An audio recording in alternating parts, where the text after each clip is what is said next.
Everyone is talking about the strategic Bitcoin reserve, but what if I told you President Trump could do something that was arguably even more beneficial for Bitcoin? That's right. I'm talking about the Staff Accounting Bill 121. And I know that sounds like a snooze fest. So before you click away, this move has the potential to unlock trillions of dollars of capital to flow directly into Bitcoin. Similar to how the Bitcoin ETFs were a bridge that allowed capital in traditional financial markets to flow into Bitcoin. So, what is Staff Accounting Bill 121, or better known as SAB 121? This is not a law passed by Congress. Rather, it's a strict ruling from the SEC in regards to how institutions have to custody Bitcoin. I'll explain. If an institution like Fidelity, JP Morgan, or Merrill Lynch is holding shares of a stock on behalf of a client, it is recognized as off balance sheet, meaning changes in the price of the underlying stock don't affect our financial statements because they are simply holding the stock on behalf of the client. But due to SAB 121, that's not the case with Bitcoin. If the same institution is holding Bitcoin on behalf of a client, they must record that Bitcoin on their balance sheet as both a liability and an asset.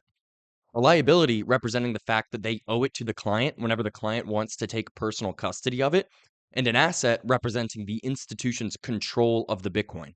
Given Bitcoin's high price volatility, this can be a major nuisance for the institutions. Massive fluctuations in their liabilities and assets due to something that they technically don't even own.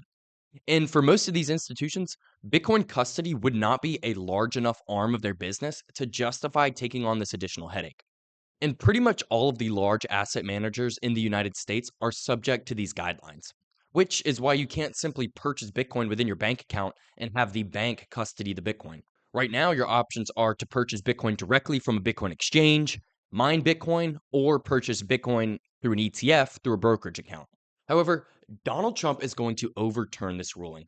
Back in 2024, legislation passed through both the House and the Senate to overturn this ruling, but it was vetoed by then President Biden. Trump could immediately overturn this ruling through executive order, or it could be passed through the legislative bodies again, this time more swiftly and then signed into law. Regardless of how it happens, the overturning of SAB 121 is going to open the floodgates for more capital to pour into Bitcoin. The spot Bitcoin ETFs, which went live in January of 2024, have garnered over 36 billion in net inflows in just the past 12 months. Just like the ETFs, the overturning of SAB 121 would greatly reduce the friction for the average investor to get exposure to Bitcoin. After this ruling is overturned, don't be surprised when you start seeing advertisements from banks offering their Bitcoin products. This is what hyper Bitcoinization looks like.